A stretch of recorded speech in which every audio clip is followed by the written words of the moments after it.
Title: The Whispering Lake.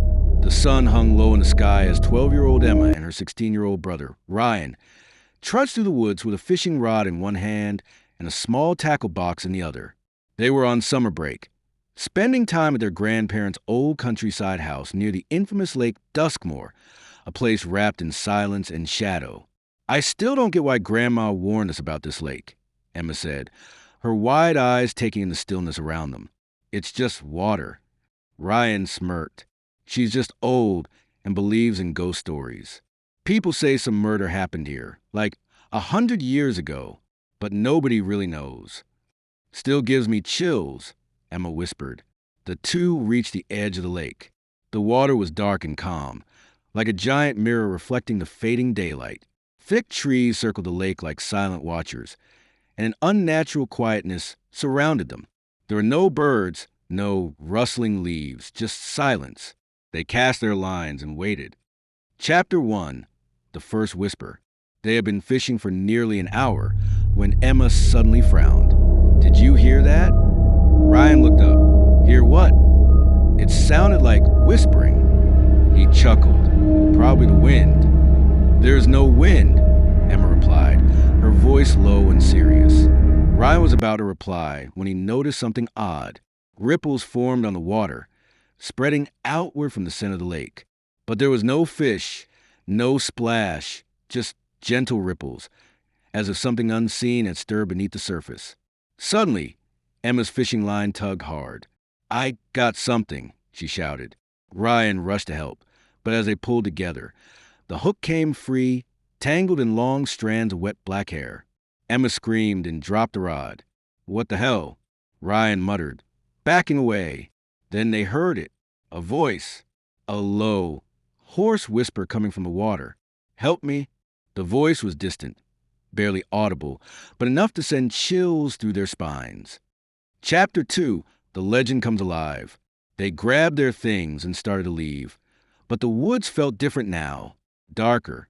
The path they came from was gone. "This isn't right," Ryan said, spinning in circles. "Did we take a wrong turn?" "No, this is the same spot," Ryan insisted, "but the path is gone." The air thickened.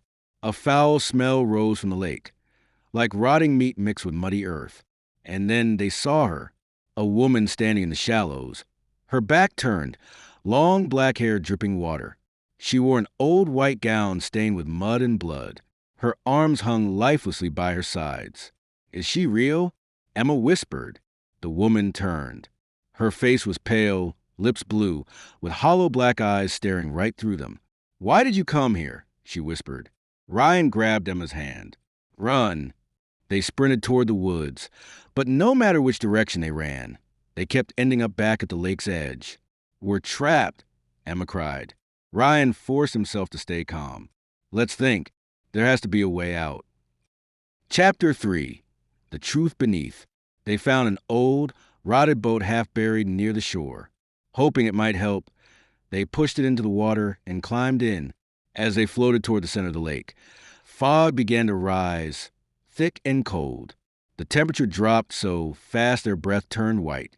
Then, something bumped the boat from below. "What was that?" Emma whispered. Another bump. The boat rocked harder. Ryan looked down and saw a pale hand reach up from beneath the water and grip the edge. Before he could react, a face emerged.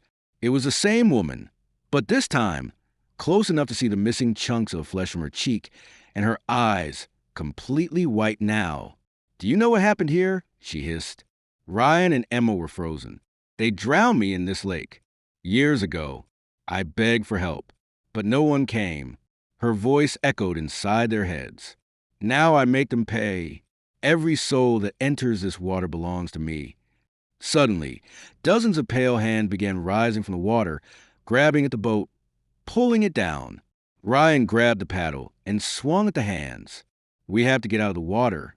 The boat began to sink as cold hands dragged at their clothes. Chapter 4: The Escape.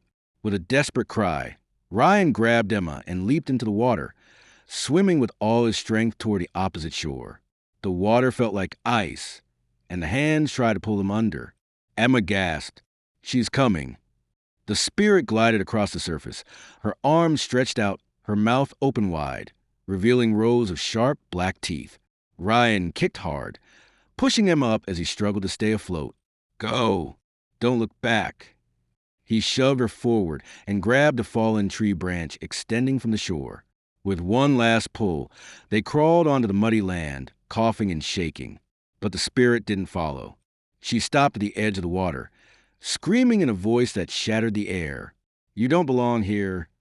And then she vanished, melting into the water like mist.